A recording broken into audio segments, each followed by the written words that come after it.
Kas kinapodno met ni Osias si Popodno iti Espiritu Santo nga may samet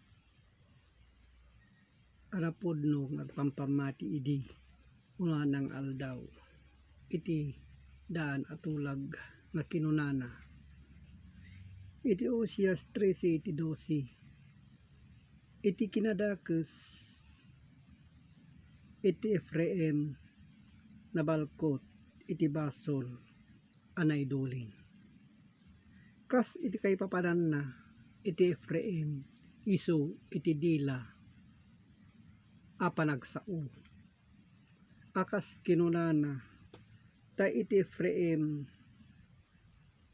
kunkunana iso iti dila anabalkot iti basol na naidulin ngahan naamuan iti kaduan at tattao. So digiti kabsat iso dayta tintayuan nadan kas iti dila nga agsao iti dakes akababalin nagtaod iti panunot. So di kita kabsat kas kayarigan iti Efraim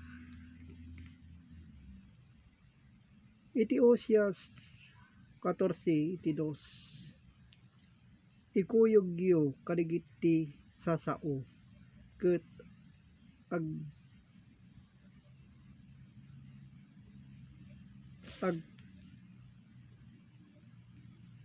lang ken iti panagdayaw iti Dios kunaenyo kenkuana ikatenyo amin kinadakas. So di kita kabsat ti bagbagana nga ikaten iti kinadakas kas iti panagpanpanunot amadi di kita ket awaten na kami asika kaasi iti kasta idatagminto kas bakbaka adaton kadigiti bibigmi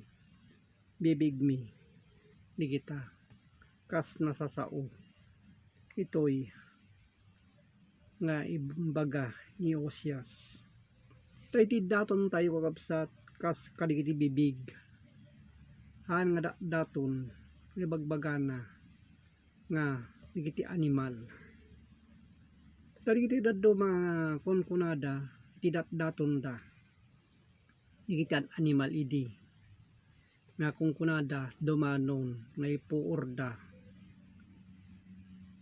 nga digiti asok kakungkunada nga dumanon sa dingato ngumaan nga kasta kabsat ti kayat na asawen no diket iti daton iso digiti kay babagas na nga ibagbagana iti bakbaka daton iso kadigiti bibig matlaeng nga idaton tayo gapu ti sao ngagturong iti Dios na kinunana dagitoy daton iso kas naiyarig kadigiti bakbaka iso kadigiti bibig ken agsao iti kinaimbag. So di kita gapu kadagiti nasayaat nga panagramid kita tikas ibagbagana ngayon tayo idaton iti kinaimbag gapu iti kararua tunggal maysa a tao nga dumanon sa dingato. So di kita kabsat tikas kayarigan nga idaton tayo itinasantuan nga kay papananig iti sorsorat. Iso nga agyaman nakakabsat gitoy yore man no basit laeng digita dumakkel gapo ti panpanunot tayo analawa kas kinalawa ti sangalubungan. So di kita kabsat kas kay babagas di kiti sasao nga kunkunana ditoy linaon ti surat. Katagyaman nakakabsat gitoy nga adda nga suksukimatin tayo itatta gapo digitoy apaltiing nga naggapot sa dingato ti linaon ti Biblia. Katagyaman nakakabsat gitoy awaten tayo analaing iti kababagas na gitoy anay maldit iti surat ti lokot ti pagbasaan. Katagyaman ti Diyos Ama manakabalin iti so amin. Amen.